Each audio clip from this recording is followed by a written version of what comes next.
Iran na Marekani bado zipo katika mvutano, hususan kuhusu suala la mlango wa bahari wa Hormuz. Mataifa hayo yapo katika mvutano ambapo kila moja linataka kumiliki mlango wa bahari wa Hormuz. Hata hivyo, mvutano huo unazidi kuongezeka huku Pakistan ikiendeleza juhudi za kidiplomasia za kushinikiza awamu ya pili ya mazungumzo na kujaribu kumaliza mzozo huo.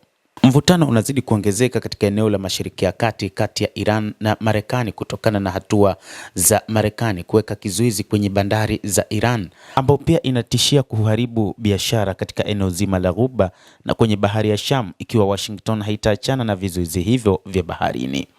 Ujerumani imesema iko tayari kushinikiza katika mlango wa bahari wa Hormuz kwa kutoa mchango wa kitaalamu na kutegua mabomu na shughuli za ulinzi za baharini.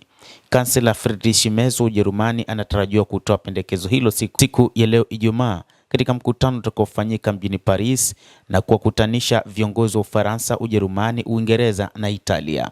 Maafisa wa Marekani wanasubiri duru mpya ya mazungumzo inayotarajiwa kufanyika wiki hii huko Islamabad na kwamba wana matumaini ya kufikiwa kwa makubaliano. Kwa upande wake, waziri wa ulinzi wa Israel Bwana Israel Katz ameonya kuwa ikiwa Iran itakataa pendekezo la Marekani, basi Israel itafanya mashambulizi yatakayokuwa na madhara makubwa. Iran ipo kwenye njia panda ya kihistoria, njia moja ya kuachana na ugaidi na silaha za nyuklia, chaguo lenye mustakabali wa utulivu na ujenzi mpya linaloenda sambamba na pendekezo la Marekani. Chaguo jingine ni kuelekea kwenye janga ambalo utawala wa Iran hautaweza kupona. Huu ndio wakati wa kuchagua kati ya njia ya kuelekea kwenye mustakabali bora au madhila ya kutengwa na uharibifu, anasema Israel Katz, waziri wa ulinzi nchini Israel. Juhudi za kidiplomasia bado zinaendelea.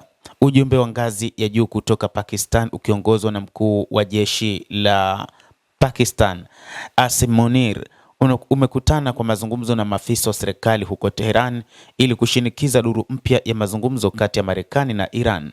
Munir alikutana na waziri wa mambo ya nje wa Iran Abbas Araghchi na maafisa wengine mnamo siku ya Jumatano.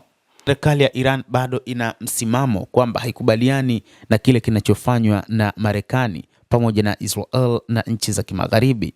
Serikali hiyo ya Jamhuri ya Kiislamu ya Iran imesema kamwe haitopiga goti kukubaliana na mipango inayopangwa na watu wa Magharibi, ikiwa ni pamoja na Marekani, kutokana na kwamba rasilimali iliyopo hasa mlango wa bahari wa Hormuz upo chini ya mamlaka yake, lakini naamini kwamba bado ina jeshi la kutosha la kuweza kupambana dhidi ya Marekani kama ambavyo ilipambana. Taifa hilo la Kiajemi ambalo liliingia vita ndani ya siku 40 linaamini kwamba hata Marekani yenyewe iliona hakuna namna ya kuendelea na vita hivyo isipokuwa kuachana na vita hivyo ikishirikiana pamoja na taifa la Kiyahudi, taifa la Israel. Endelea kutufuatilia mtazamaji, lakini nikusihi usisahau kulike, kucomment, kadhalika kusubscribe channel yetu hii. Mimi ni Adam Hussein, endelea kuwa nasi wakati wote.